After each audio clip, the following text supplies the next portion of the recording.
Bastantes sorpresas. Creo que uno de los paneles más entretenidos viene ahora mismo.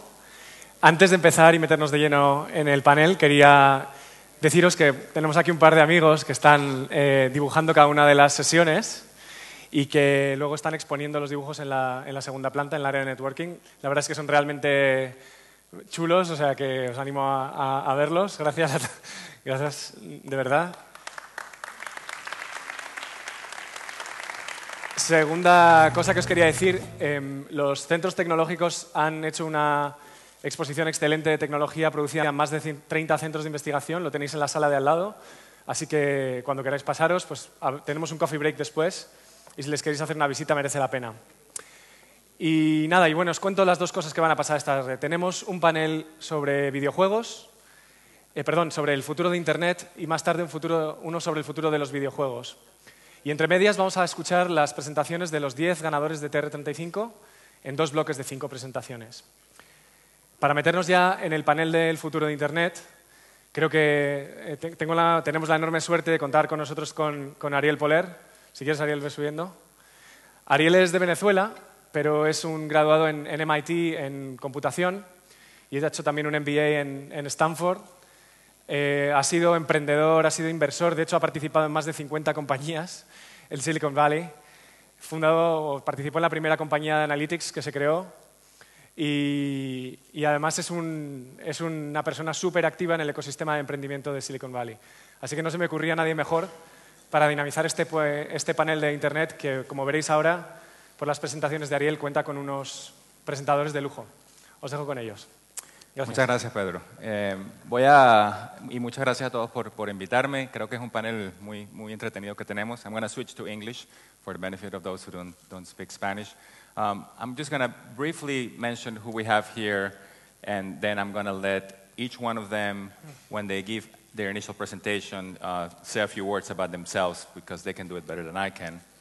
The format we'll follow is each one of them will speak for about 10 minutes or so. And then we're going to get into a dialogue.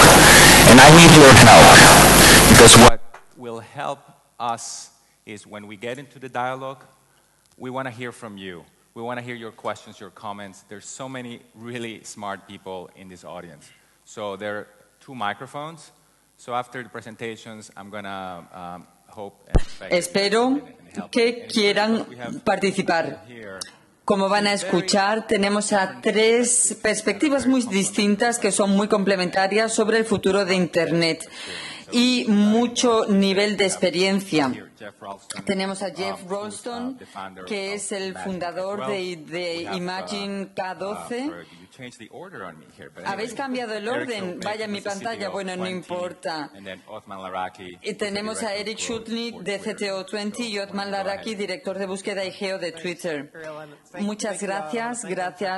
Me gustaría agradecer a MTech por esta gran conferencia. Para mí es un placer estar aquí. Ha sido muy fácil llegar porque yo he pasado un año en Barcelona con mi familia, así que verdaderamente ha sido muy cómodo llegar aquí.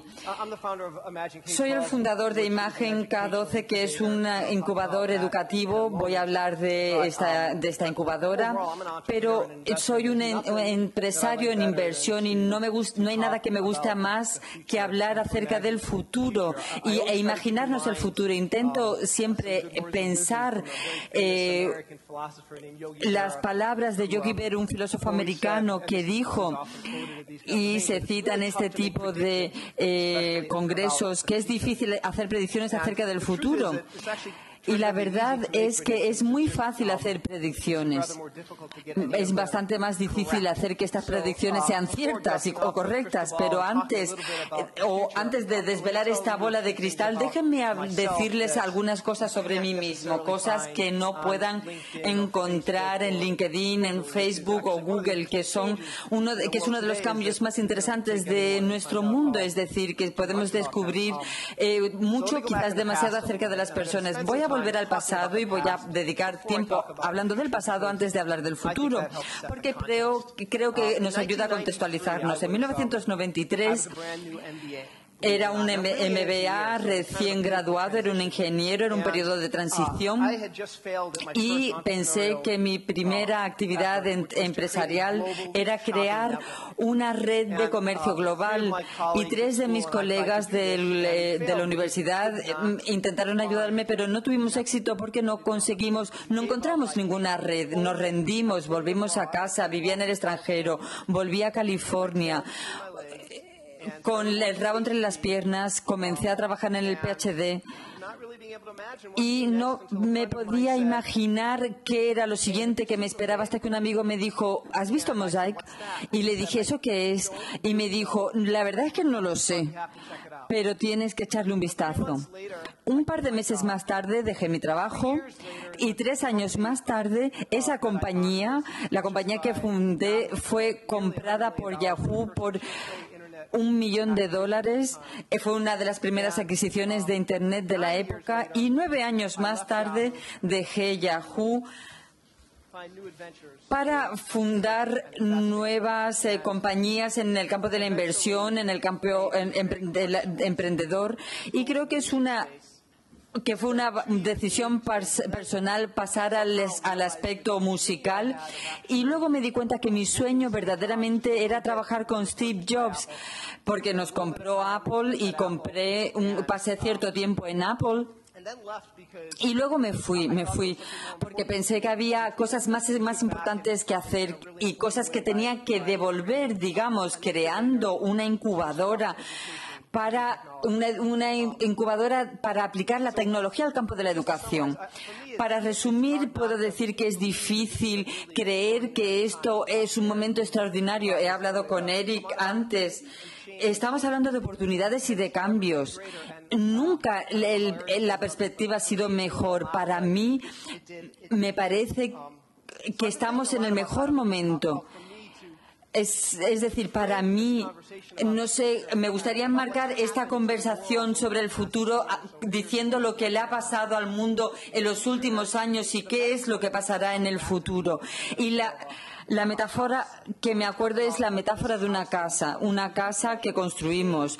Hemos cambiado el modo en que vivimos, el modo en el que hacemos todo en nuestra vida, desde ir de compras a mantener relaciones, viajar, a cualquier cosa que podamos imaginar. Todo se ha visto afectado por los cambios que se han producido en la tecnología en los últimos años.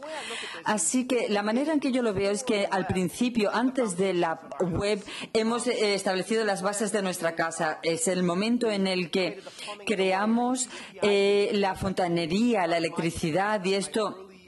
Yo pasé mis primeros años en tecnología ayudando a la creación del ITP. Desde 1999, cuando Internet se creó, del 89 al 90, había poca gente en el mundo académico y pocos negocios en línea.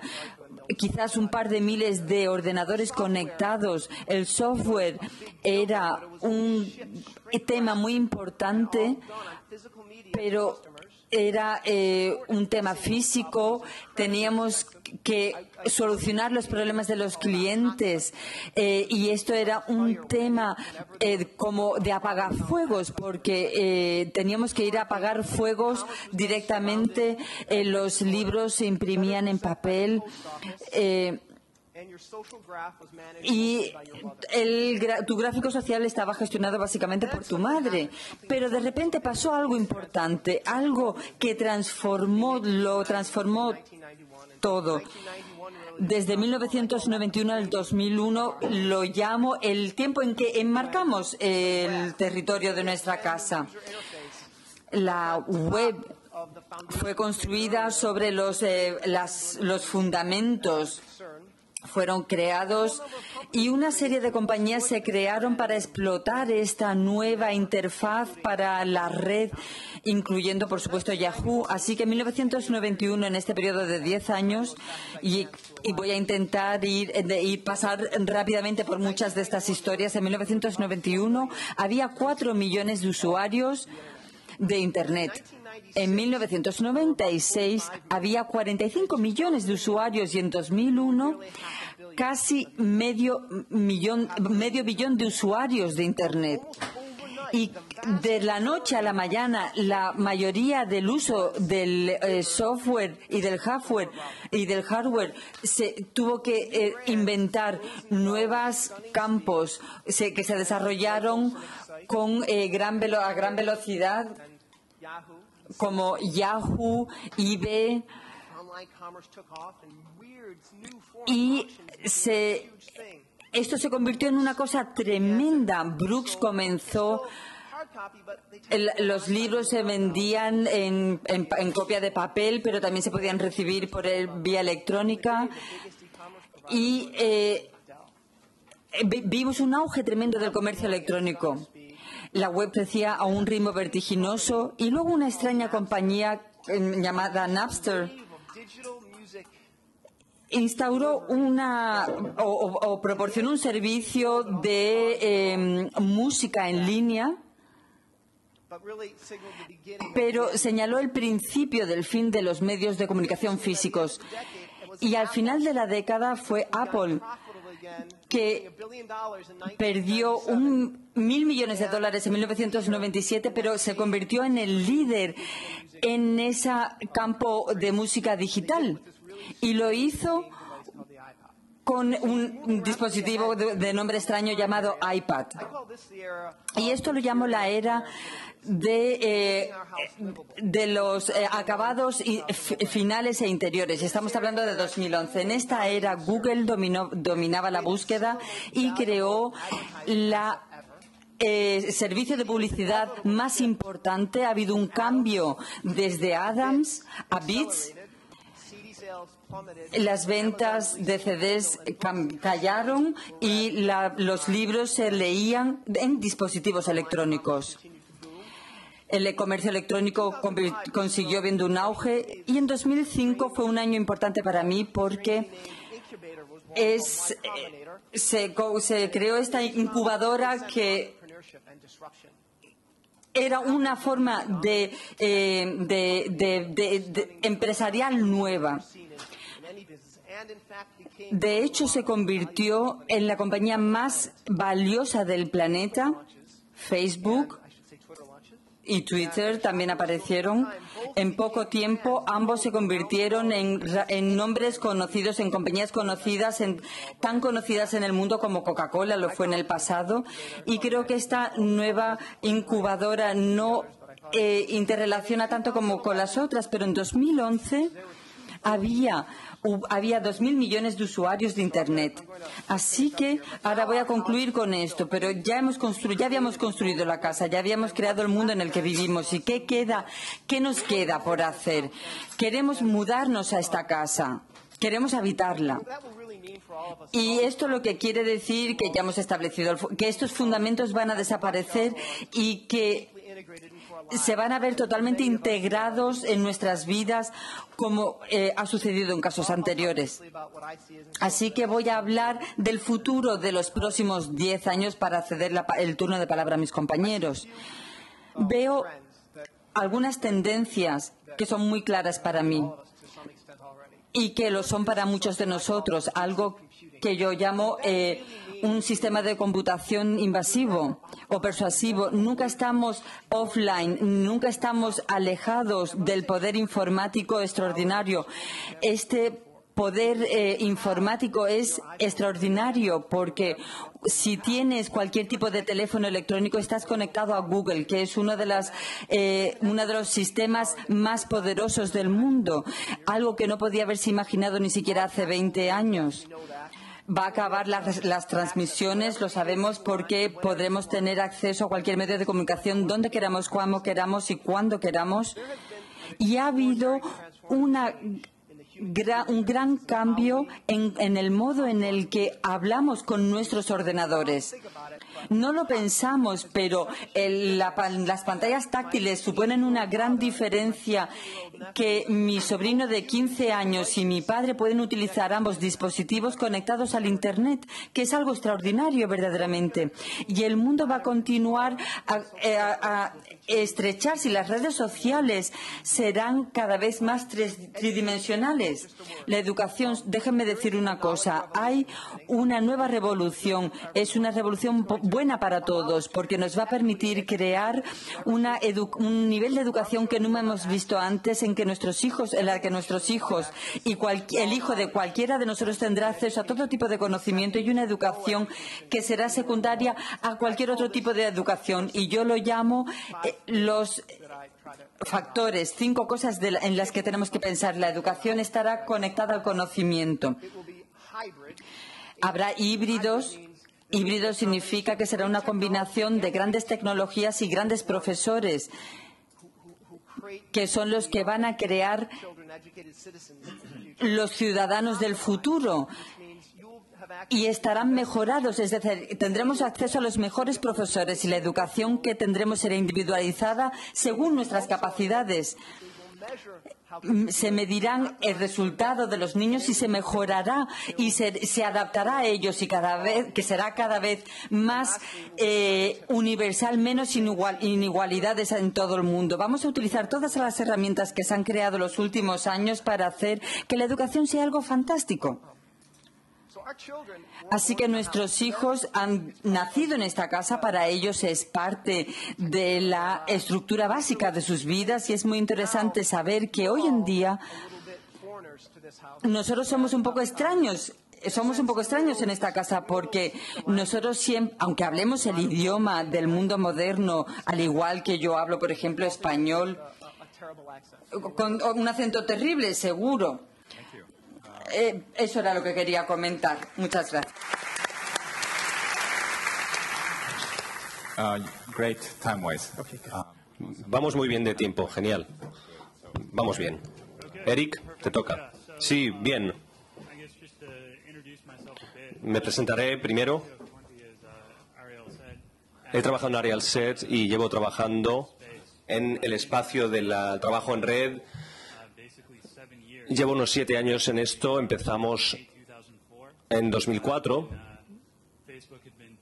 Facebook se fundó unos meses antes y tuve la oportunidad fantástica de conocer un poco del tema porque estaba en Harvard y conocía gente que conocía a Mark Zuckerberg, etc. Cuando estaba buscando gente, me mandé mi currículum y me invitó a este concurso de programación para mezclar cosas de alcoholismo con Hollywood, etcétera, una cosa un poco rara, pero conseguí salir bien y airoso de aquello y me ofreció un trabajo ese verano. Esa fue mi primera oportunidad con una red social. Luego terminé mis estudios y, entre otras cosas, acabé en Twenty hace 4 años. Luego pasamos de 70.000 usuarios a 12 millones. El tráfico ha aumentado de una manera tremenda, etcétera. Y se ha desarrollado muchísimo aquí en España, por ejemplo. Entonces, esa transformación ha sido todo un camino que hemos tenido que recorrer y hace un año decidimos que íbamos a pasar a otro espacio nuevo para trabajar con las aplicaciones móviles en nuestra página web para móviles y trasladar todo eso para construir una NBNL. Y así funcionamos con la operatividad, tenemos abonados, etcétera. Y pensamos que sería una oportunidad interesante de poder hacer o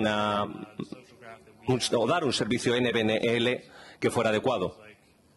Como por ejemplo, al nivel más básico, lo que significa que tu factura telefónica tiene el nombre de las personas a las que has llamado y puedes comprobar con quién hablas más o menos. Y más allá de esto, incluso intentamos ofrecer un gráfico social dentro del modelo económico que ofrecemos a las personas. Intentamos dar una propuesta de valor añadido económica a nuestros abonados para que nuestro servicio sea el más barato y siempre estés conectados con tus amigos.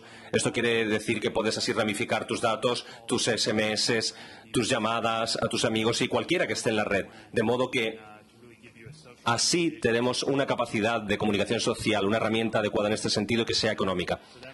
Entonces, luego pasamos a otro tipo de espacio, al de operatividad, que creo que me ha dado una imagen muy interesante de cómo va a ser la Internet en el futuro, porque en los últimos años la Internet es móvil, es obvio. Ahora es una red móvil y creo que lo más interesante en este sentido es cómo el ecosistema ha evolucionado. 2007 ha supuesto el año en que la gente ya son operadores, los ISPs, etcétera, han producido conectividad Comcast, Telefónica, según el país, y por otra parte tenemos todos estos elementos de propiedad de web con Google, Netflix, Yahoo, las redes sociales como Facebook, MySpace y demás. Y son todos los actores del mercado que están realmente diciendo algo en este. Y los operadores son los que ofrecen la conectividad y permiten a los usuarios que accedan finalmente a los productos. Lo interesante en este sentido, con la llegada del iPhone y la plataforma de aplicaciones, las apps famosas de Mac, se ha creado todo un nuevo espacio en cuanto al entorno iPhone, con BlackBerry, que ha tenido que seguir, etcétera. Entonces, pensamos que algunos fabricantes de pronto tienen muchísimo poder en este ecosistema y ese ecosistema trabaja con los fabricantes que controlan en cierta medida el mundo que se desarrolla dentro del sistema operativo, dentro del sistema de aplicaciones o el modelo que proponga cada uno.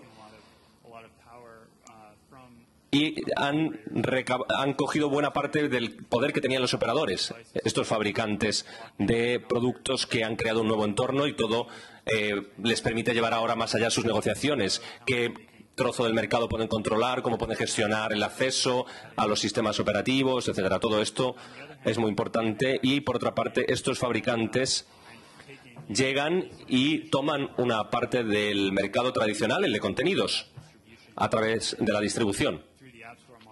A través de los modelos que han desarrollado, tienen una relación con los clientes distinta a través de las aplicaciones. Porque controlan la tienda de aplicaciones y así tienen relación directa con el usuario. Y así llegan directamente a ellos. Entonces, esto ha cambiado fundamentalmente la web, la red, Internet.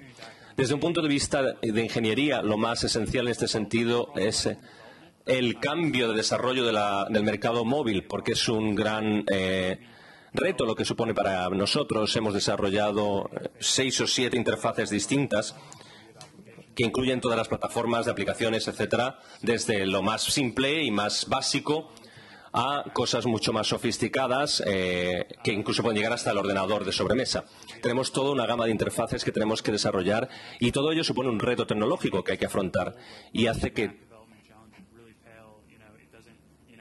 todo sea importante de cara a los fabricantes, entender qué es lo que quieren proponer, porque no vale ya tener el mismo producto y funcionar igual, sino que constantemente están intentando ofrecer cosas nuevas que tengan su marca, su imagen de marca y que demuestre que es suyo.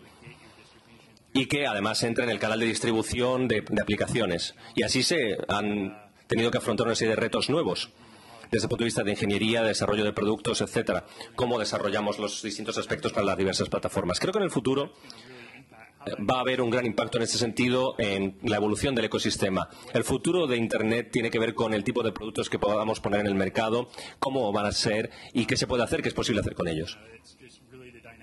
Esta es la dinámica que tenemos que afrontar y estos dispositivos de los fabricantes querrán controlar los deseos del usuario, la relación con él, cómo pueden controlar estos dispositivos, los productos que ofrecen en ese mundo, en ese marco.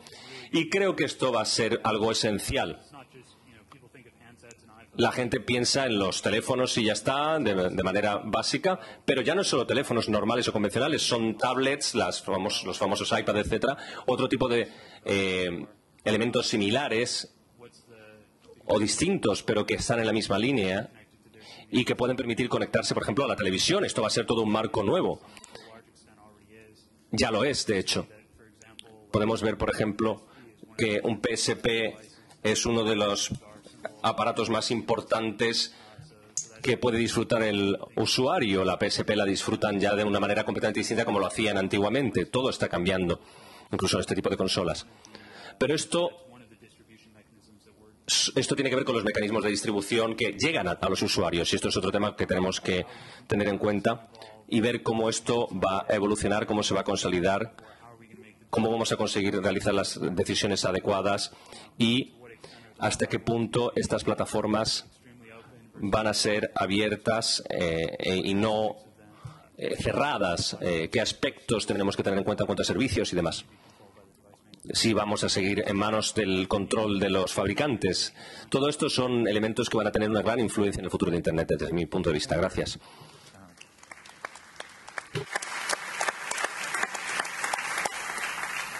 Osman. Hi everyone, I'm Otmar Laraki. Bien, Otmar Laraki. Yo he trabajado en Twitter, soy responsable de la organización de base, es decir, parte de la organización que se centra sobre todo en las maneras en las que crece nuestra base de datos, que comienza en el punto en el que estudiamos nuevos usuarios, cómo descubren el servicio, cómo llegan a Twitter, etcétera, y cómo van a través de la fase que pasa en la fase en la que descubren el servicio, entienden para qué servicios, se encuentran en usuarios a largo plazo. Y gran parte de ello es internacional. Claro, es un servicio internacional, es decir, es algo en lo que estamos trabajando también. Así que me encanta estar aquí. Creo que esta conferencia es en muchas maneras una demostración de las maneras en las que la innovación y el Internet y la innovación alrededor de Internet se ha convertido en un proceso global y que ha estado en funcionamiento y en marcha durante muchos años. Para establecer un poco de contexto, hay dos cosas principales que creo que quisiera discutir esta tarde aquí con vosotros. Hace unos cuantos años trabajé en Google, estaba trabajando en distintas cosas. Y dos de ellas que son relevantes hoy, el trabajo sobre el rendimiento para hacer que la red fuera más rápida, y otro era trabajo sobre Google Gears, que es temas como cómo funcionan los buscadores modernos. Y una de las cosas más interesantes que nos dimos cuenta cuando trabajábamos con el rendimiento era que cuanto más hacemos o cuanto más rápidos hacemos las cosas, más gente los utiliza. Sé que suena un poco directo, un poco presuntuoso, pero era muy sorprendente ver la correlación que existía entre rendimiento y uso. Y entonces empezamos a pensar, o nos dimos cuenta, una de las hipótesis que barajamos es que básicamente cuando estamos construyendo un servicio o una herramienta nueva y que esperas que la gente vaya a utilizar, vimos que había una selección individual para la hora de utilizar una aplicación. Por ejemplo, si hacemos una búsqueda a través de Google, es una decisión, tenemos una pregunta, por ejemplo, ¿cuál va a ser el tiempo para mañana? ¿Cuál va a ser el tiempo? ¿Quién es Jeff, por ejemplo? Es decir, hacemos una búsqueda. Pero cada una de estas instancias es una decisión natural y nos dimos cuenta que cuando hablábamos de rendimiento teníamos que reducir el coste de transacción para que la gente pudiera realizar estas acciones. Y lo que sucede es que cada vez que reducimos un coste de transacción hay un mayor suministro de instancias que merecen la pena, que hacen que merezca la pena utilizar un servicio o una aplicación. Así que antes de saber cuál es el tiempo de mañana, me doy cuenta que digo, hoy ya es más barato hacer este tipo de búsquedas. Es como la curva de suministro y demanda, oferta y demanda. En la web vemos que hay un suministro hay un potencial de preguntas que podemos preguntarnos, pero hay un elemento clave que es el coste, y cada vez que reducimos el tiempo vemos que merece la pena llevar a cabo esa acción. Y uno de los hechos interesantes, si pensamos cuál es el futuro de Internet, es cuáles son las cosas que están reduciendo los costes de transacción en nuestras vidas cuando interactuamos con los datos. De modo que cuando damos un paso atrás y vemos los servicios que crecieron rápidamente en los últimos 10 años, sobre todo servicios en línea. Una de las cosas interesantes es que muchos de ellos inicialmente fueron productos muy sencillos. Por ejemplo, hablamos de Google Search, que es un servicio de búsqueda, Twitter, que es una caja en la que podemos hacer cosas muy sencillas. Incluso Facebook hoy parece una gran cosa, pero inicialmente era un servicio muy directo para poder conectarte con gente a nivel individual, ver sus fotos, ver sus amigos, etcétera. Y eran elementos o características muy básicas, pero que estaban en la clave del éxito de estas compañías. Así que creo que es una de las hipótesis de observación más interesantes es intentar descubrir cuáles serán los elementos futuros de construcción que será la casa que nos haga, o los elementos que nos hagan redefinir el diseño de la red. Creo que es algo que nosotros hemos pensado, es decir, cuando hemos visto el éxito de Google o de Twitter, estas compañías y productos comparten muchas características, cada vez son más complejas, pero no comenzaron de esa manera. La clave de su éxito fue reinventar un elemento básico que podían utilizar todo el mundo. Este es un tema que es muy interesante considerar cuando pensamos de cara al futuro, porque pensamos que hay un marco social para la red, las relaciones sociales son hoy disponibles y fáciles de interactuar. Tenemos que saber qué significa y a dónde nos va a llevar. Y el segundo aspecto está basado en la evolución de Twitter en los últimos años, por ejemplo. Si nos damos cuenta es que cuando utilizamos e interactuamos con las páginas web hace 10 años, como usuario, como consumidor, tu interacción, tu contrato era con esa página web. Ibas a Hotmail, estabas interactuando con Hotmail, o a Google, interactuabas con Google. Y lo que ha cambiado en los últimos 5 años es el concepto del servicio de páginas web. Es decir, cuando decimos los servicios de las páginas web es algo que podemos utilizar, pero uno de los aspectos importantes es que son bloques de construcción básicos que están integrados dentro de una serie de servicios distintos. Algo como, por ejemplo, Facebook o Twitter. No interactuamos con ellos solamente en twitter.com. Lo interesante es que si ahora vamos a otras páginas web como El País o lo que sea, no estamos interactuando solamente con esa página web, sino también con 20 servicios distintos que están implicados en la formación o en la construcción de esa página web. A lo mejor vemos en un artículo, podemos ver quién ha opinado sobre ese artículo, etcétera. Y creo que es una evolución muy importante para saber a dónde nos estamos dirigiendo a partir de aquí. Creo que, como lo que ha dicho Jeff, de cómo nosotros hemos crecido en una generación en la que nosotros pensábamos en la web como páginas web, pero las cosas se están desarrollando y ahora estamos hablando más de servicios. La mayoría de Twitter existe fuera de twitter.com, donde la mayoría de interacciones, este tipo de conferencia, por ejemplo, en que el moderador va a leerle tweets a las personas en línea, o si abrimos un periódico como El País, podemos incluso leer tweets sobre la conferencia. Este es solo el comienzo, pienso.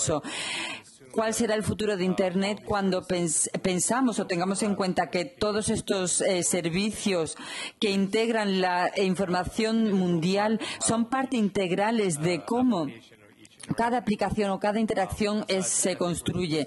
Y creemos que estamos en el comienzo de esta nueva era. Creo que mi bola de cristal es tan buena como la de cualquiera de vosotros. Creo que es un campo en el que estamos hablando de propuestas individuales, de experiencias individuales que pueden crecer con el tiempo, pero creo que los bloques de construcción básico nos han proporcionado una manera muy distinta para experimentar con todos estos elementos. Gracias.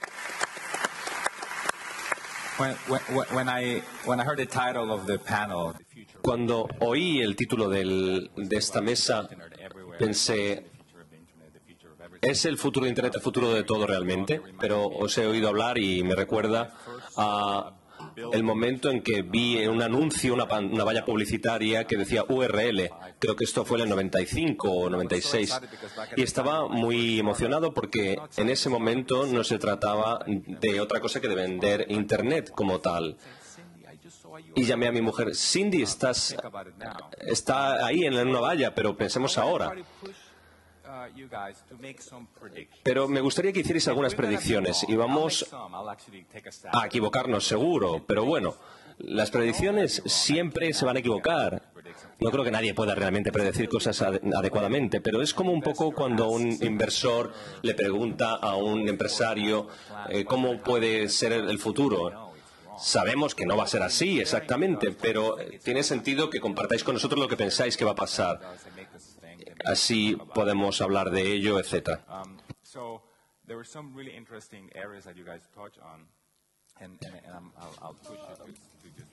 Y voy a obligaros quizá un poco, a pediros que hagáis la predicción. Entonces voy a ser el primero en intentar hacer una predicción, y puede ser. Cuando pienso acerca del futuro de Internet, pienso que el futuro de cómo las empresas tecnológicas se crean, cómo se desarrollan y cómo esto va a tener un impacto importante, pero cuando pensamos en Twitter, Facebook, Yahoo, Google, etc. Si pensamos en cómo empezaron, cómo se financiaron, cómo se crearon los equipos que las desarrollaron, y son distintas, y si hubiera sido distintos tendríamos empresas distintas hoy día, pero en 10 años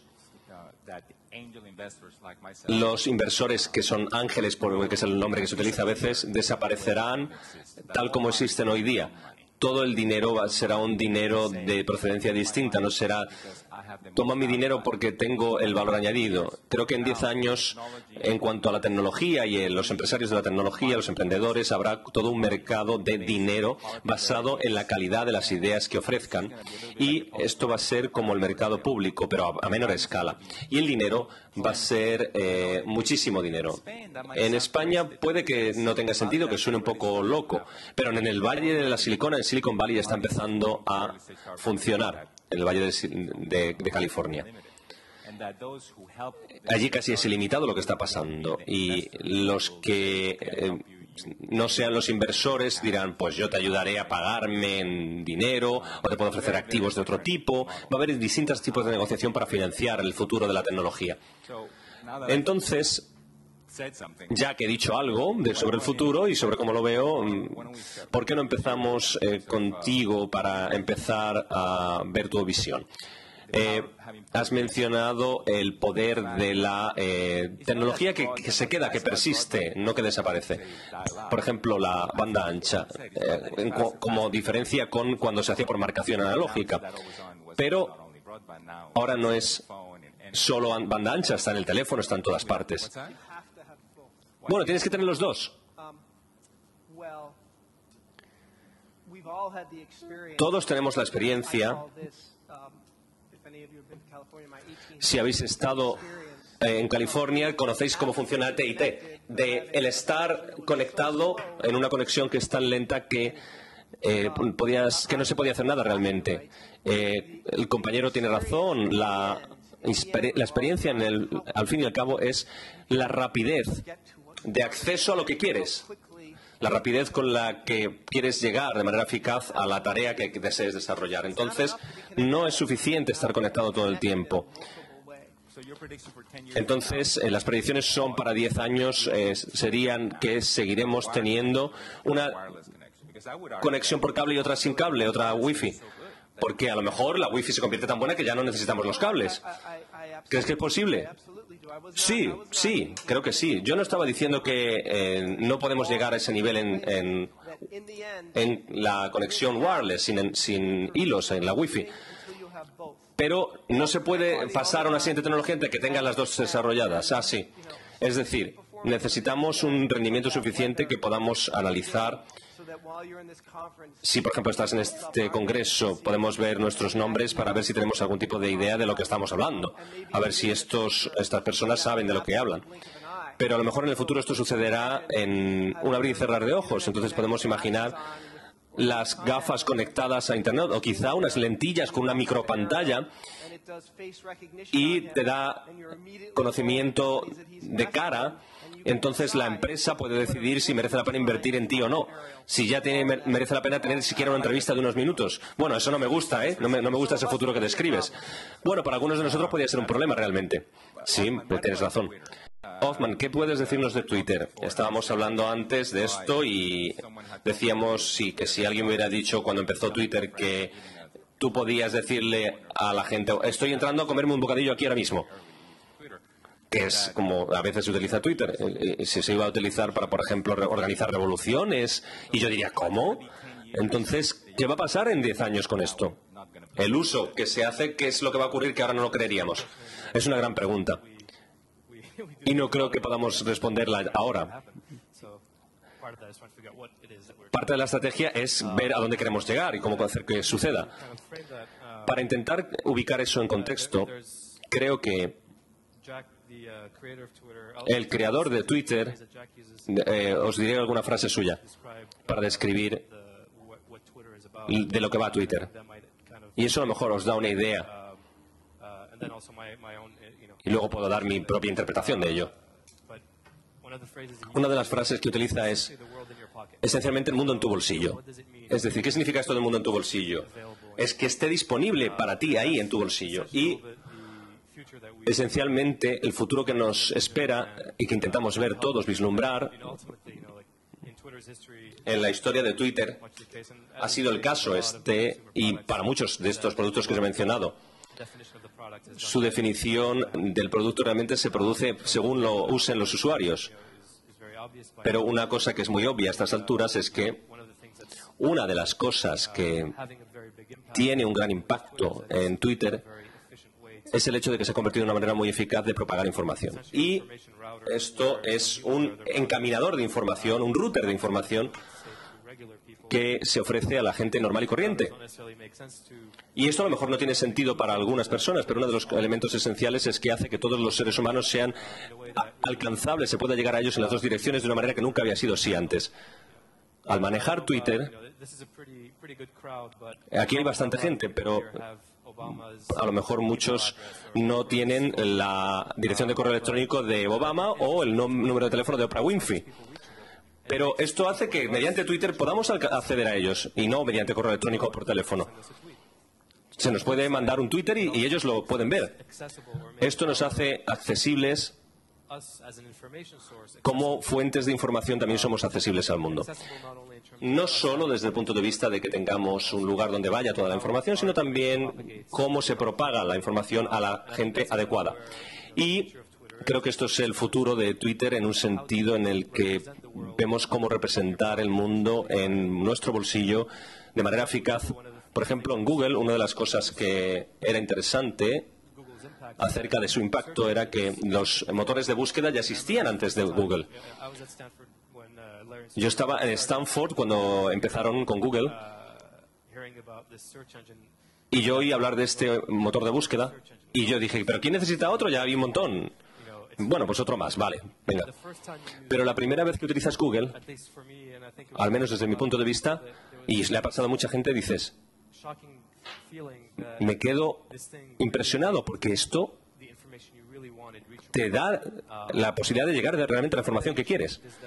Y lo que ha cambiado es que en la primera fase había la misma cantidad de información en Internet antes de Google que después. Pero de pronto esa información ya era más accesible. Sin una serie de fases que había antes que hacer. Ahora de pronto esto era muy valioso porque nos llevaba la información rápido. La fórmula del algoritmo no tiene valor si luego no vale para nada, aunque la guarden en una caja fuerte muy valiosa.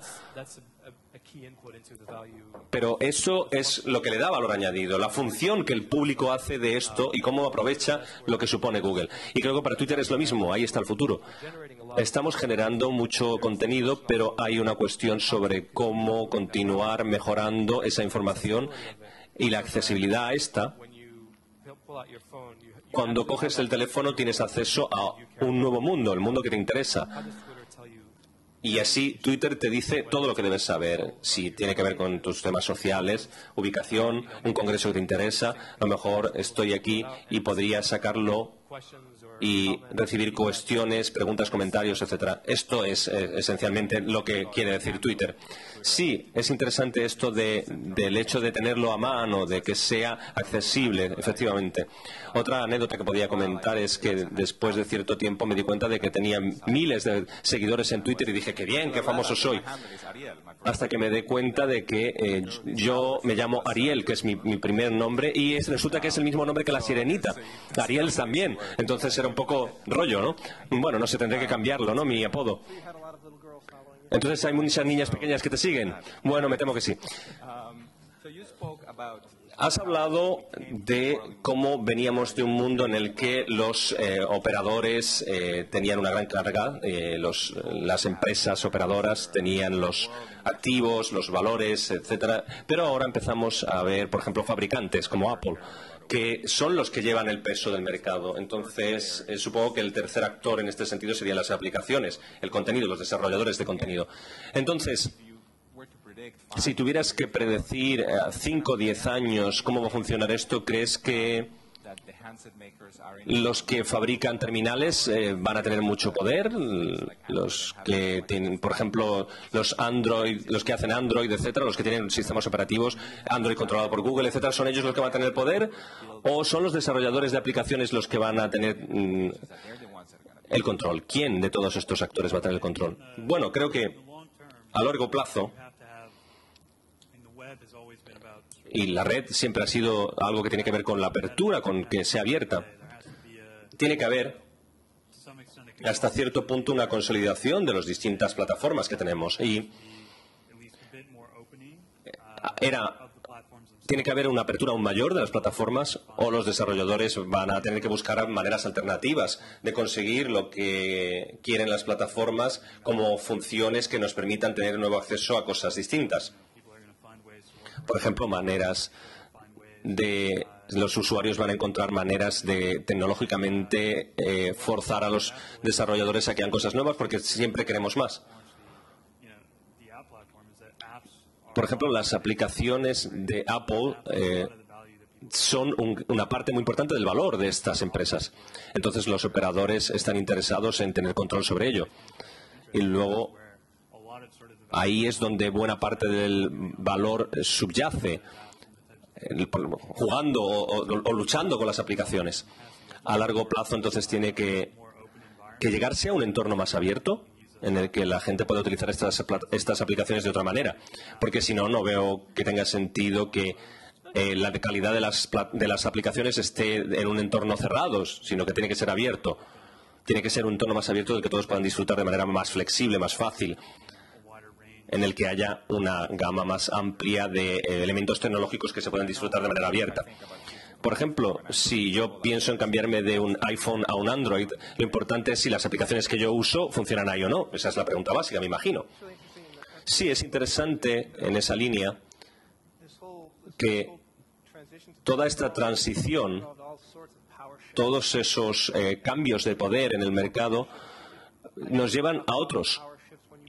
Por ejemplo, cuando compras un coche del fabricante y te lo vende, hay una asimetría de información, pero esa asimetría de información está desapareciendo. En todos los casos se está recibiendo una información mucho más detallada. Todo el mundo está democratizando esto y creo que los grandes tipos del pasado, que fueran de la música, de las grandes discográficas, por ejemplo, o las grandes empresas automovilísticas, los bancos en el futuro.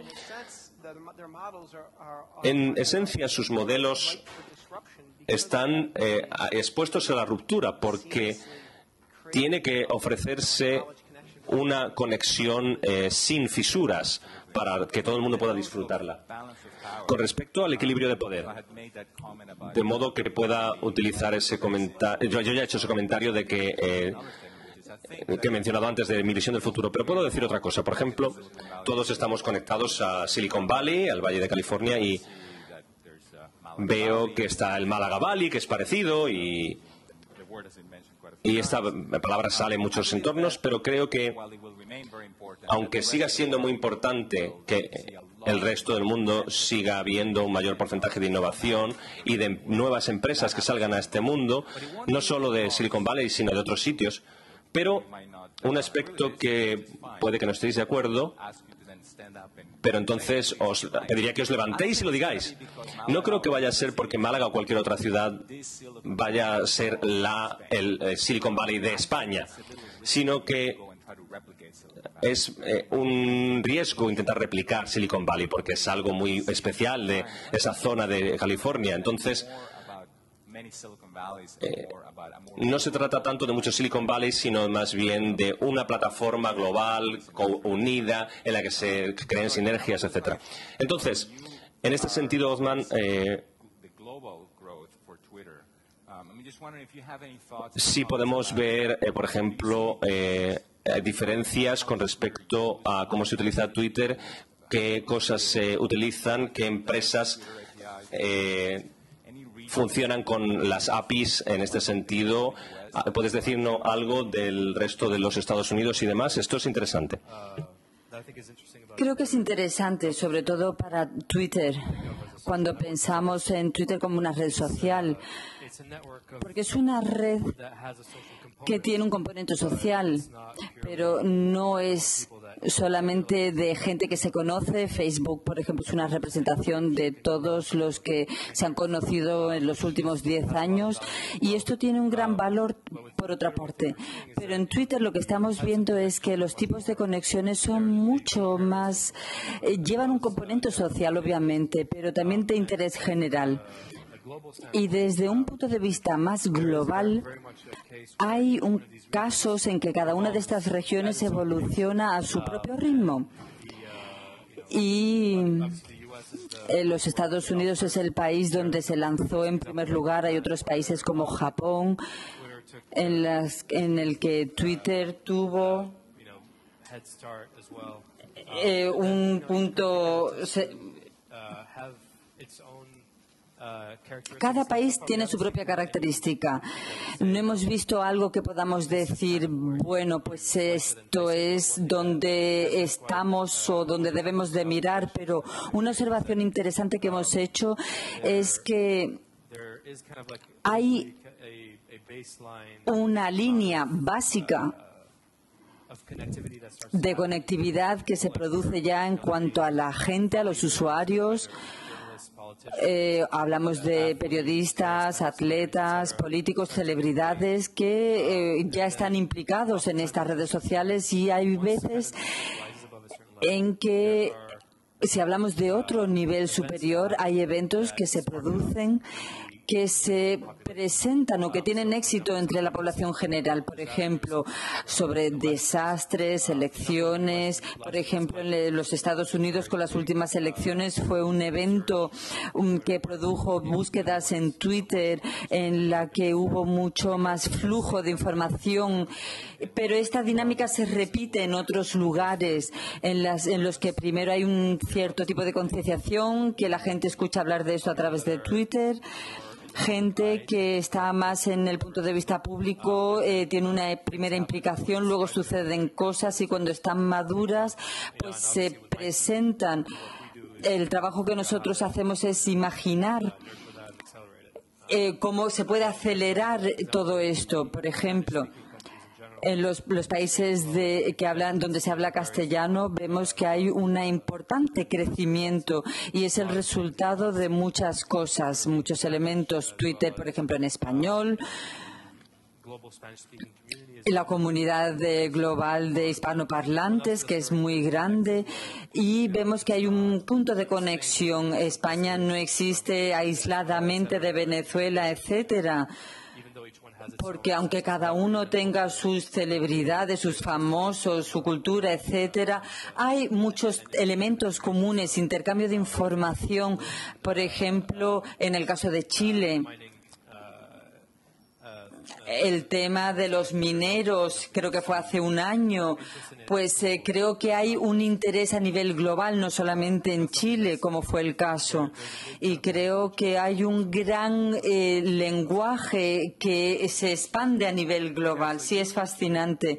Jeff, tú hiciste o designaste Imagine K12 hace un par de meses. Para aquellos de ustedes que no estén familiarizados con este tipo de incubadoras dedicadas a la producción, son sitios que intentan atraer inversores para apoyar este tipo de proyectos. Y una de las compañías que he seguido, que tiene que ver con la actitud empresarial, ¿vosotros creéis que hay innovación que puede desarrollarse a partir de este modelo de incubadoras? Y si volvemos a hablar del ángulo internacional global, ¿cuán aplicable es este modelo? ¿Lo veis como unir a gente para invitarlas a Silicon Valley? ¿O pensáis que cada país debe de crear sus propias incubadoras de manera virtual? ¿O cómo? Las incubadoras son muy difíciles de hacerlas bien. Y creo que hay muchas incubadoras en la actualidad porque hay mucho dinero, mucha inversión para proporcionar estas startups, estas compañías que están intentando abrirse un camino. Las incubadoras son un tipo de reacción a este tipo de demanda del mercado. Pero para hacer una incubadora bien tenemos que tener distintos pasos, igual que para que Silicon Valley tuviera éxito. Tenemos que tener disponibilidad, por ejemplo, de capital riesgo. Tenemos que tener, por ejemplo, una herramienta de talento, de talento de ingenieros y otros componentes similares. Pero lo más importante, yo pienso, para incentivar los empresarios es tener una cultura de tomar riesgos. En Silicon Valley podemos decir que tenemos una cultura de riesgos fallos, pero el fallo es algo positivo en el sentido que podemos ser más optimistas con cara al futuro, de cara al futuro. Y creo que las incubadoras pueden desempeñar un papel muy importante en hacer que la adopción de riesgos sea algo correcto, ya sea en Málaga, Barcelona, etcétera, en cualquier sitio que tengamos las incubadoras, para que los fundadores se sientan cómodos adoptando riesgos. Y poder llamar a los padres y decirles, bien, esto no ha funcionado, pero no importa, lo voy a hacer otra vez, porque ha sido la cosa más divertida, más extraordinaria que he hecho en mi vida. Así que yo creo que las incubadoras son difíciles, es importante encontrar modelos que funcionen. Nosotros hemos copiado modelos que ya existían, con cooperación de incubadoras que ya existían. Lo recomiendo para otro tipo de incubadoras porque pueden desempeñar un papel importante, pero no siempre. Hablando de cómo se creó Silicon Valley o cómo se incentiva la actitud empresarial a nivel global, creo que es importante, lo interesante sobre Silicon Valley, que se relaciona o se puede relacionar con otros lugares, es que hay un análogo interesante con la actividad empresarial por parte de mujeres, porque a veces se habla de por qué hay menos fundadoras de compañías mujeres que hombres. Y pienso que hay una relación, y una cosa que se hace en Silicon Valley de manera totalmente natural es proporcionar modelos y se desmitifica el proceso de desarrollo de lanzar una nueva compañía. Y si hablamos de riesgos, de cómo nos planteamos el riesgo, creo que a algunos niveles hay gente que ha abierto compañías, yo he pasado tiempo con compañía que ha abierto nuevas compañías y parece que a un punto dado se cruza el umbral en el que pensamos que el riesgo mayor es abrir esta compañía o pertenecer a una gran compañía. Esto da sensación de riesgo y pienso que esto proviene de la desmitificación de verlo como iconos. Mark Zuckerberg, que es un tipo encantador, pero es mucho más un ser humano, es lo más parecido a un ser humano que cualquier otra persona, aunque a los medios de comunicación lo pinten de otra manera. Y eso se aplica a todos estos emprendedores. En Silicon Valley esto es lo que se hace, desmitificarlos. Vas ahí y vas a una charla en Stanford y hablas sobre los orígenes de todo y no hace que parezca algo que está fuera, que es extraordinario. Las empresarias, las mujeres empresarias necesitan, por ejemplo, tener una persona con la que se puedan relacionar y no un icono o una estrella de cine o lo que sea. Quizás sí, pero bueno, yo no estoy familiarizado con este mundo del cine, pero creo que aunque haya una gran dosis de reto, el impacto sobre los otros es la gente que decide crear puestos de trabajo, es decir, gente que parte de cero hasta el infinito. Y creo que esta es la gran diferencia, la menos la que yo he observado. Sí, estoy totalmente de acuerdo. Creo que tenemos unos 10 minutos más y me gustaría animar e invitar. Por favor, corregidme. No sé si hay alguien que quiera participar. Les invito a que se acerquen a estos micrófonos. Nosotros, desgraciadamente, no podemos ver si la gente levanta la mano porque estamos deslumbrados por la luz. Pero voy a hacer un par de preguntas, pero si hay alguien que, por favor, quiera participar, por favor, acérquese a los micrófonos y hagan uso de la palabra. Pero ya nos estamos acercando al final de esta sesión y me gustaría preguntar si tuvierais que compartir con nosotros algunas de las compañías más interesantes, ideas, proyectos más interesantes que hayáis visto recientemente. Jeff, en tu caso, quizás algo en el campo de la educación.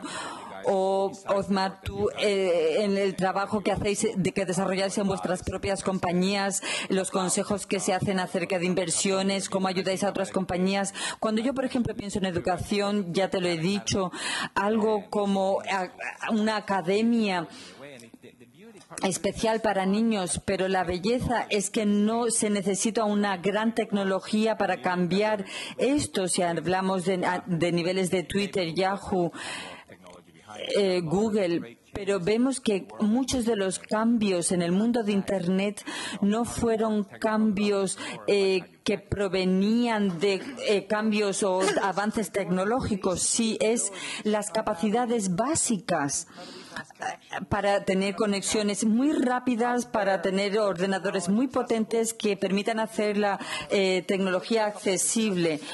Te voy a dar un par de ejemplos. Uno está relacionado con la Khan Academy. Es algo que merece la pena estudiar. Lo que ha hecho es almacenar el conocimiento, el tipo de conocimiento que la gente utiliza para absorber el conocimiento y procesos sobre temas desde la guardería a sexto, antes de comenzar con la educación secundaria. Lo que se está haciendo es utilizar estas lecciones que vuestros hijos o los míos en España o en Estados Unidos puedan tener acceso en línea, es decir, que cualquier niño que quiera tener una educación completa a través de un smartphone, que se vea motivado, lo pueda hacer, y esto es extraordinario. Una de las compañías en nuestro laboratorio se llamaba Educations. Lo que están haciendo es ir un paso más adelante. Están creando herramientas para que sea muy sencillo para hacer esto mismo.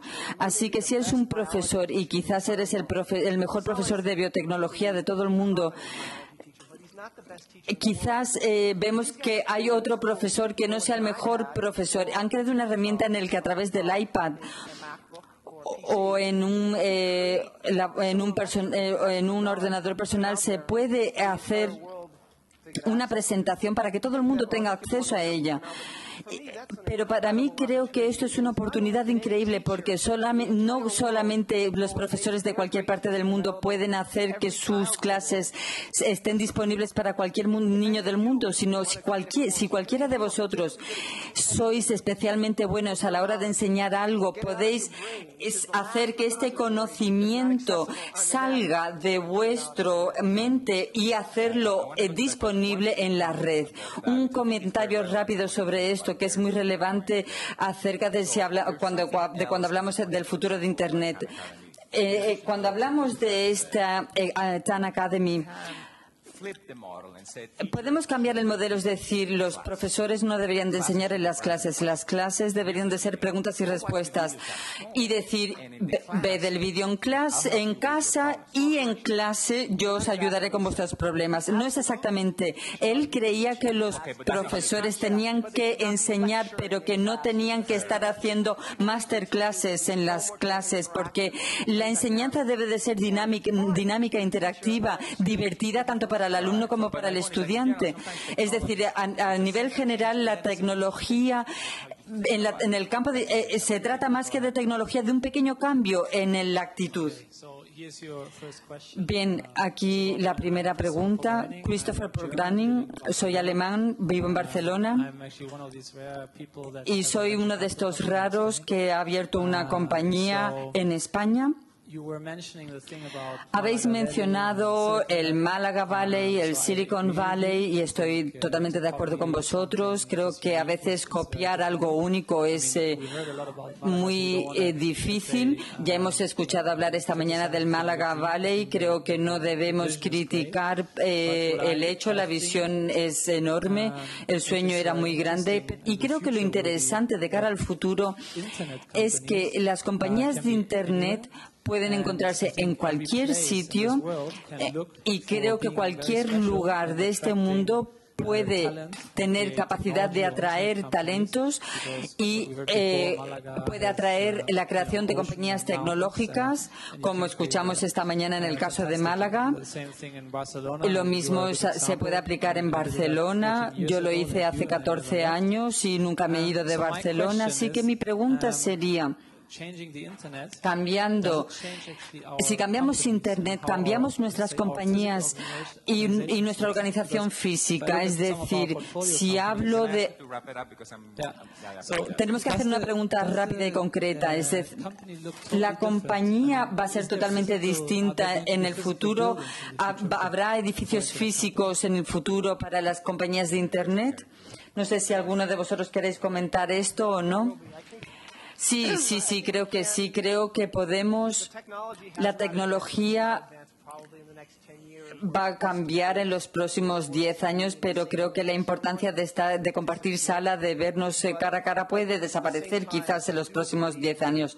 Pero, sin embargo, creo también que el flujo tecnológico del que hemos hablado ya ha transformado las compañías radicalmente y ha permitido que las compañías estén mucho más distribuidas y presentes en otros países para que puedan crear servicios increíbles con muy poco dinero, y creo que de hecho ya las ha transformado en cierta medida, pero no en la medida en la que tengamos 25 personas alrededor del mundo en vez de en la misma habitación. Creo que continuaremos viendo en este modelo.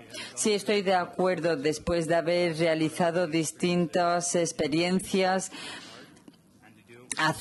lanzar una startup es realmente duro y es difícil tener éxito en este mundo porque hay muchos retos, hay muchos problemas, gritas a la gente y es difícil no poder hacerlo si no tienes una relación de tú a tú, luego salir a cenar con ellos. Creo que esta relación personal la seguimos necesitando a la hora de montar una compañía nueva, sobre todo para las startups. Creo que hay mucha de la gente que intenta hacerlo de manera distributiva. Creo que es un gran reto. Yo creo que eso quizás la próxima generación, mis hijos, se sientan mucho más cómodos gritando por Skype de lo que a nosotros nos resulta. Sí, yo trabajo con ingenieros que trabajan a través de sesiones de Skype y tienen un ordenador en el que el tipo está sentado justo a tu lado y está siempre extendido, siempre tiene el Skype encendido. Es decir, no estamos hablando de relaciones personales, sino que la parte más importante son las diferencias de las zonas horarias, porque es inconveniente a la hora de interactuar, porque creo que es un problema igual que las interacciones sociales, porque necesitamos los contactos sociales para superar los retos. Es normal que te enfades con alguien que incluso sea tu amigo, porque luego, simplemente sigues adelante, sigues trabajando. Cuando es alguien que has conocido, esto es más fácil. Cuando cuando hablamos de compañías es que vemos que es algo arriesgado, y es incluso más arriesgado si no tenemos contacto personal. ¿Quiere hacer otra pregunta?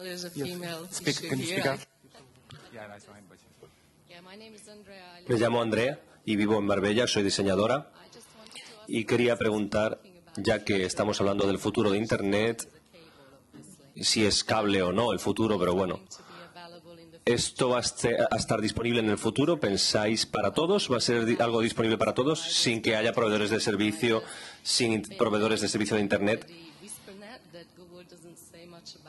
Google no dice mucho de esto cuando haces una búsqueda, pero Kindle está disponible en todas partes. Puedes ir a cualquier parte, aunque no tengas no estés abonado, simplemente te conectas y ya está. Entonces veo esto como una limitación, un límite para el futuro de Internet. Pero lo que pregunto acerca de vuestra visión, ya que hacéis predicciones, ¿va a ser Internet algo disponible por el aire, gratis, en el futuro? No. ¿Es una respuesta simple para una pregunta simple? No. Creo que siempre la red telefónica lleva muchísimo tiempo. ¿Quién tiene teléfono gratis? Nadie. Es una gran infraestructura, es un gran capital que se ha invertido y hay que recuperarlo. Entonces, la única manera de liberarnos es si el gobierno se encargara de ello. Bueno, yo me refería, se ha entendido probablemente mal lo que no quería decir, es que sea fácil acceder sin ningún tipo de problema, no necesariamente gratis. Ah, sí, te refieres a que esté ahí disponible. Ah, sí. Sí, que no haya que tener, que estés abonada y puedes ir a cualquier lugar y conectarte en cualquier sitio. Pero no tan lento como ahora pasa con el móvil, que tengas que esperar que se cargue la página, etc. Bueno, en Noruega, por ejemplo, han puesto en la Constitución que en los derechos de los ciudadanos que es un derecho tener acceso a Internet. Y que tienen la obligación de llegar a todos los lugares más lejanos y más remotos. Primero, Internet era un lujo. Luego, poco a poco, cada vez es algo más asequible. Y aquí seguimos pagando sobre ello, pero bueno, está en un nivel de precio que antes era inimaginable. Entonces, ¿puedes hacer la pregunta rápida o el comentario rápido? Trabajo en un fondo de que no se oye. Ahora sí se oye, sí. Me llamo Manuel Gordillo, trabajo en una empresa de capital riesgo en Madrid y soy ingeniero de telecomunicaciones y me gustaría hacer preguntas algunas o poner en entredicho algunas de las cosas que habéis dicho, porque habéis dicho que el futuro va a ser algo infinito, es decir, que todo el mundo va a tener la capacidad infinita de utilizar esto del mundo en tu bolsillo que has dicho, sí. Entonces, lo que estáis desarrollando requiere una cantidad casi infinita de disponibilidad de banda en todo el mundo. Estos días estamos viendo que esto cada vez es más caro. Vemos, por ejemplo, que hay empresas que están recibiendo reducciones en su valoración porque tienen demasiada exposición a Internet, a este campo. ¿Podéis hablar de esta disponibilidad y esto afectará a las ideas? Creo que hay una diferencia entre que sea infinita y que crezca a una velocidad muy grande. Creo que la capacidad de la gente de generar conceptos está creciendo y podrá seguir creciendo de la manera que lo ha hecho hasta ahora. Si sigue la curva, siempre todo parecerá poco, porque hace 5 años nadie tenía la capacidad de generar contenidos múltiples por hora. Pero ahora, de pronto, con iPhone, ya en una hora puede generarse más información que toda la humanidad tenía hace 100 años. Esa tendencia, mientras sigamos comunicando los usos de la manera que lo hacemos, seguirá creciendo. Esa es mi apreciación para el futuro, pero la pregunta es, ¿va a llegar un momento que todo se colapse, que se venga abajo? No, la pregunta va a ser, ¿me van a echar de aquí en vez de invitarme, no? No. Bueno, me van a echar de aquí porque no hay tiempo, lo siento, hay que dar las gracias a todos. Entonces, tenemos un ratito y hay que aprovecharlo, entonces seguro que podéis hablar luego, fuera. Gracias, hay que marcharse, hasta luego. Well done.